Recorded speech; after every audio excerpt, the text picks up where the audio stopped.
मैं विजय सिन्हा को बता देना चाहता हूं कि आपकी औकात नहीं और भाजपा की औकात नहीं है। इस जातीय जनगणना अगर रुका तो बिहार में एक महासंग्राम होगा। आप एक व्यवधान उत्पन्न करने के लिए, एक उन्माद पैदा करने के लिए, समाज को लड़ाने के लिए आपका जो मिशन है, आजादी का जब शताब्दी वर्ष मनाएंगे, आप क्या देना चाहते हैं? ये संघ के गोद में और मोहन भागवत की गोद में भौंकने वाले विजय सिन्हा जैसे लोग, जिनके पेट में बस इसलिए दर्द होता है कि किसी मुसहर समाज के टोला से, किसी डोम चमार समाज के टोला से जब हम गुजरेंगे तो उसका बाल बच्चा पढ़ लिख के मेरे सामने सीना चौड़ा और गर्दन उठा के अपनी हक की बात ना कर सके। एक भी दलित स्वर्ण चेयरमैन बताइए आप हमें, एक भी बोर्ड का मेंबर जिसमें दलित सिर्फ नाम मात्र होगा, किसी ने आज तक किसी बच्चों को सिलेक्शन करने दिया होगा?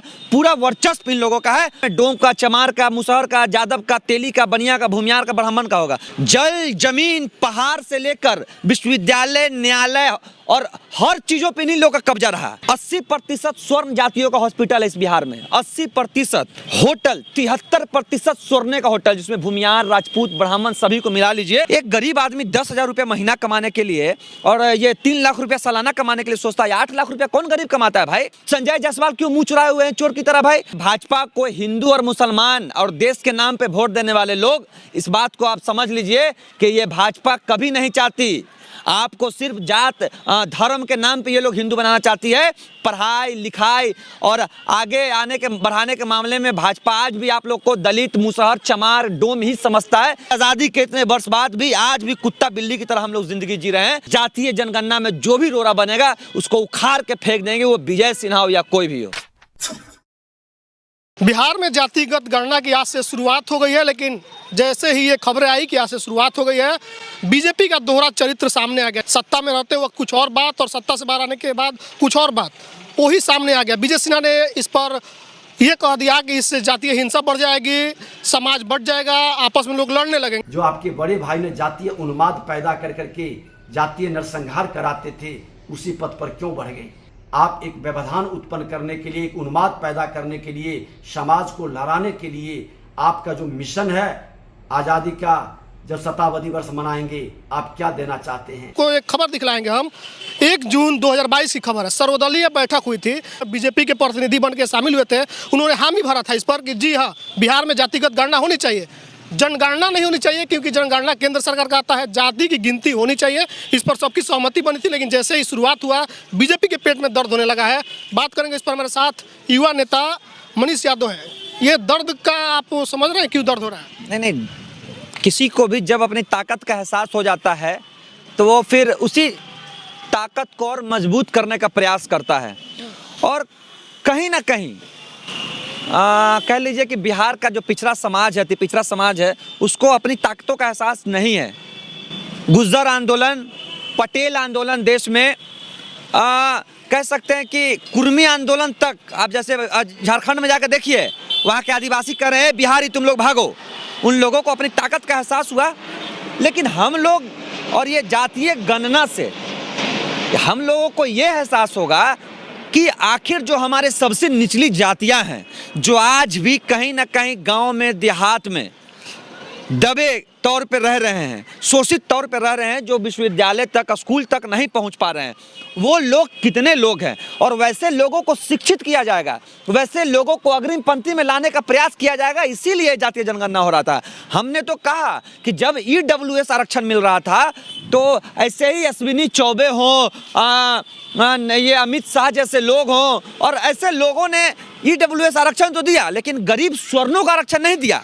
हम तो हमेशा से गरीबों का आरक्षण की मांग करते आए हैं, आर्थिक तौर पे हो या अन्य शैक्षणिक तौर पे हो। अब बताइए, EWS में आप लोग 8 लाख रुपया सालाना कर दिए हैं। एक गरीब आदमी 10,000 रुपये महीना कमाने के लिए और ये 3 लाख रुपया सालाना कमाने के लिए सोचता है। 8 लाख रुपया कौन गरीब कमाता है भाई? 8 लाख का मतलब हो गया कि आप 60,000 50,000 रुपये महीना कमा रहे हैं। ये कौन गरीब 50,000 महीना कमाता है? तो पूरी तरह से भाजपा ने और अमीरों को अमीर बनाने के लिए EWS, जो जनरल कास्ट कोटा के लोग थे उनको बेवकूफ़ बनाने के लिए EWS दिया। विजय सिन्हा के पेट में तो इसलिए दर्द हो रहा है कि उनके बाल बच्चे कल क्या करेंगे। उनके बाल बच्चे आखिर आगे बिल्डर बनने का सपना देख रहे होंगे, जज बनने का सपना देख रहे होंगे, बड़ा डॉक्टर बनने का सपना देख रहे होंगे। ये तो उसके सपने पे कहीं ना कहीं प्रहार होगा और जातीय जनगणना हो जाती है। तो मैं आपको एक आंकड़ा बता दूं कि आज पटना उच्च न्यायालय का ये स्थिति है कि 21 स्वर्ण है वहाँ पे 28 में, जज जी, 28 जज में 21 स्वर्ण, 5 पिछड़ा और 2 अति पिछड़ा। अनुसूचित जाति एकदम नहीं, अनुसूचित जाति एकदम नहीं। ये 80% स्थिति, से ज्यादा तो आरक्षण पहले लगे लोग बैठे हैं। मैं वही तो बता रहा हूं कि ये इन लोगों ने तो जल जमीन पहाड़ से लेकर विश्वविद्यालय न्यायालय और हर चीजों पे इन लोगों का कब्जा रहा। कहाँ हम लोग कहीं थे। मैं आपको विश्वविद्यालय की स्थिति बता दूं, बिहार के सबसे बड़े विश्वविद्यालय, मैं आपको पटना विश्वविद्यालय की स्थिति बताता हूं। पटना विश्वविद्यालय की स्थिति है कि यहाँ 139 में 28 ब्राह्मण, 31 भूमियार, 14 राजपूत, 43 कायस्थ। सोच लीजिए, 128 में 28 ब्राह्मण, 31 भूमियार, 14 राजपूत, 43 कायस्थ। और मात्र 56 में, और ये देखिए इधर लगभग आप समझिए कि 139 में 130 यही लोग हैं विश्वविद्यालयों में। अब मैं आपको आगे बताता हूं। अब आइए कि इस बिहार में सबसे ज्यादा हॉस्पिटल किसका है, ये मैं इस पिछले 25 साल का रिकॉर्ड बताता हूं। 80% स्वर्ण जातियों का हॉस्पिटल है इस बिहार में, 80%। पिछड़ों का 12, अति पिछड़ों का नहीं, अनुसूचित जाति जनजाति का तो है ही नहीं एक भी। होटल 73% स्वर्ण का होटल, जिसमें भूमियार, राजपूत, ब्राह्मण सभी को मिला लीजिए, और मात्र 27% पिछड़ों। इसमें अति पिछड़ा, अनुसूचित जाति, अनुसूचित जनजाति का एक हॉस्पिटल नहीं है। अब आइए कोचिंग, शिक्षा की बात कर लेते हैं, जिसको लोग शिक्षा माफिया हम लोग गलत नहीं कहते हैं। 80% कोचिंग स्वर्णों का है, मात्र 10% पिछड़ों का और अति पिछड़ों का 10%। अनुसूचित जाति, अनुसूचित जनजाति का एक नहीं। अब आइए प्रकाशन, जो बड़े बड़े अखबार हैं जिससे लोग जानते हैं कि इस बिहार में क्या हो रहा है, और वही लोग इन सारी चीज़ों को छुपाते हैं। 60% स्वर्णों का है, 70% अब हो गया होगा। तो 60 से 70%, 80% जब आप ही लोग ओवरऑल आबादी में हैं, तो अति पिछड़ा और अन्य लोग कहाँ जाएंगे। तो इन लोगों को पेट में दर्द इसीलिए हो रहा है कि आखिर हम लोग कहाँ जाएंगे। मोहन भागवत आए थे बिहार चुनाव के समय, उन्होंने कह दिया कि आरक्षण से गरीबों का भला नहीं होगा, तो फिर आप EWS लेके क्यों बैठे हुए भाई। ये संघ के गोद में और मोहन भागवत की गोद में भौंकने वाले विजय सिन्हा जैसे लोग, जिनके पेट में बस इसलिए दर्द होता है कि किसी मुसहर समाज के टोला से, किसी डोम चमार समाज के टोला से जब हम गुजरेंगे तो उसका बाल बच्चा पढ़ लिख के मेरे सामने सीना चौड़ा और गर्दन उठा के अपनी हक की बात ना कर सके, इसलिए इन लोगों के पेट में दर्द है। और विजय सिन्हा, संजय जायसवाल क्यों मुंह चुराए हुए हैं चोर की तरह भाई। आप जब नीतीश कुमार के साथ जातीय जनगणना पे जो बैठक हुई, उसमें संजय जायसवाल कहने वाले कि हम इसके साथ हैं। आज क्या हो गया, नीतीश कुमार जी आरजेडी के साथ चले गए तो जातीय जनगणना आपको करने लगी। संजय जायसवाल हामी भरे थे, सत्ता के लालच में भरे होंगे, उस समय सरकार थी। देखिए भाई, हम विशेष करके बिहार और पटना के लोगों से कहना चाहेंगे कि जातीय जनगणना पर विरोध भाजपा कर रही है, और भाजपा को हिंदू और मुसलमान और देश के नाम पे वोट देने वाले लोग, इस बात को आप समझ लीजिए कि ये भाजपा कभी नहीं चाहती। आपको सिर्फ जात धर्म के नाम पे ये लोग हिंदू बनाना चाहती है। पढ़ाई लिखाई और आगे आने के बढ़ाने के मामले में भाजपा आज भी आप लोग को दलित, मुसहर, चमार, डोम ही समझता है। ये आपका कभी नहीं हो सकता। और अगर जातीय जनगणना रुकी तो ये लाभ अमीर स्वर्णों को होगा, जो यही विजय सिन्हा जैसे लोग हैं। गरीब स्वर्ण का तो हम लोग साथ हैं, गरीब स्वर्णों को भी आप लोग आरक्षण दीजिए, लेकिन गरीब स्वर्णों का आरक्षण भी भाजपा ही रोकी हुई है, विजय सिन्हा ही रोके हुए हैं। ये साजिश है आरक्षण खत्म करने का, क्योंकि जब आरक्षण का मामला आता है ABC तो जज बोलते हैं कि आंकड़ा लाइए, आंकड़ा है नहीं। जब आंकड़ा देने की तैयारी हो रही है तो बोल रहे हैं कि ये गणना गलत हो रही है। देखिए, इन लोगों की एक पूरी माइंडसेट थी भाई, 90 से पहले से माइंडसेट चली आ रही है कि आप बताइए कि 20 जज का एक पैनल बैठे और 5 सबसे ब्राइट स्टूडेंट में चुनना हो। 5 ब्राइट स्टूडेंट में डोम का, चमार का, मुसहर का, जादव का, तेली का, बनिया का, भूमियार का, ब्राह्मण का होगा। उस 5 में भूमियार ब्राह्मण के अलावा किसी को चुना जा सकता है क्या? आप लाख ब्राइट रहिए।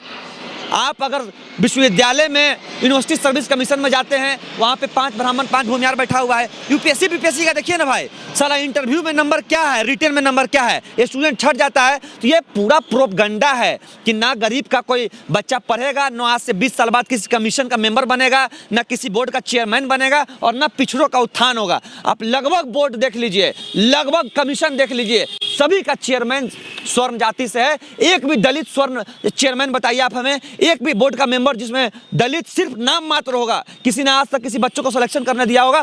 पूरा वर्चस्व इन लोगों का है। और मैं विजय सिन्हा को बता देना चाहता हूं कि आपकी औकात नहीं और भाजपा की औकात नहीं है। इस जातीय जनगणना अगर रुका तो बिहार में एक महासंग्राम होगा और ये लड़ाई जिसके बीच हो, लेकिन ये लड़ाई बिहार लड़ने के लिए तैयार है, क्योंकि हम लोगों को आज तक देश की आज़ादी के इतने वर्ष बाद भी आज भी कुत्ता बिल्ली की तरह हम लोग जिंदगी जी रहे हैं। आज भी हम लोग उसी दबे कुचले की तरह जिंदगी जी रहे हैं। विश्वविद्यालय में जाओ तो हम रिटेन में कुछ लाएंगे, इंटरव्यू में कुछ मिल जाता है। यूपीएससी देश की सबसे बड़ी सिविल परीक्षा में आज हम जाते हैं, हम इंटरव्यू में रिटेन में 100 में 90 नंबर लाते हैं और इंटरव्यू में 50 में हम लोग को 5 नंबर दिया जाता है। और जो स्वर्ण बच्चा रिटेन में 100 में 50 नंबर लाता है उसको इंटरव्यू में 50 में 40 और 45 नंबर दिया जाता है। ये हमारा दर्द है और इस दर्द को खत्म करने के लिए जातीय जनगणना होना बहुत जरूरी है। बीजेपी के जो नेता है उनको क्या लगता है कि विरोध कर रहे हैं? क्या उनको डर है कि उनका जो कुर्ता पजामा सिलवा लिए हैं 20-20 सेट धारा का धारा रह जाएगा जातिगत गणना? देखिए जातीय जनगणना मैं आपको बता तो रहा हूँ, मुझे तो उन लोगों पे शर्म आता है जो भाजपा पे पिछड़ी जातियों के लोग बैठे हुए हैं, जो अपने आप को जिस विधानसभा में जाते होंगे वहाँ कहते होंगे कि हम पिछड़ी जातियों के नेता हैं। वैसे लोगों को शर्म आना चाहिए और राजनीति छोड़ देना चाहिए कि भाजपा ऐसा लोग आप ही के विकास में रोड़ा डाल रहा है, आप ही का पार्टी आप ही के विकास में रोड़ा डाल रहा है। ये आप डरिए, आपको सत्ता प्यारा होगा। भाजपा के तमाम विधायकों को मैं कहना चाहूँगा जो पिछड़ी और अति पिछड़ी जातियों से आते हैं कि आप भाजपा के साथ राजनीति कर रहे हैं तो आपको डर होगा। मनीष यादव ऐसा युवा कभी नहीं डरेगा। इस जातीय जनगणना में जो भी रोड़ा बनेगा उसको उखाड़ के फेंक देंगे, वो विजय सिन्हा हो या कोई भी हो। चलिए, तो मनीष यादव साफ तौर पर नाराज है। आप क्या मानते हैं? प्रतिक्रिया कमेंट में लिखिएगा, फेसबुक देखते हैं वीडियो शेयर कीजिएगा, यूट्यूब देख रहे चैनल को सब्सक्राइब कीजिएगा। धन्यवाद।